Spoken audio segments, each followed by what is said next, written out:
I have like 14 questions I could ask about Bob, but I want to lead with what was your headspace like going into those days where you were void on set? Because your tone is like struck such a chord with me listening to some of those like heartbreaking lines.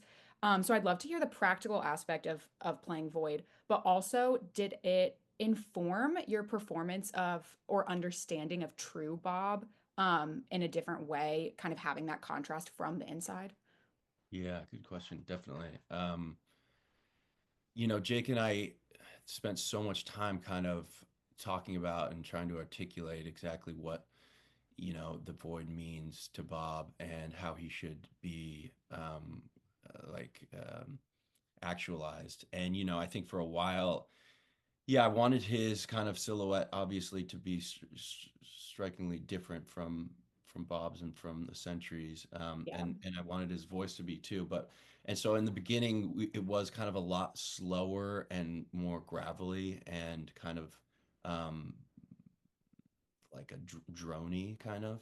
Yeah. And then we realized it was a little too far from Bob, and like in order to kind of sell the fact that this is part of Bob's conscious, like this is that Mhm. the devil on your shoulder, this is Yeah. that voice that we all have that tells us that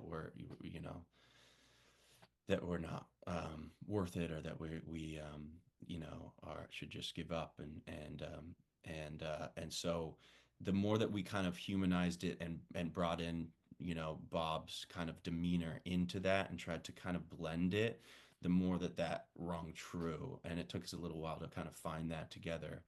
But yeah, it did inform kind of like going back and forth between the Void and Bob, like Yeah. exactly what his inner monologue is and how it sounds, and to kind of have that as a mantra going through those scenes was really helpful.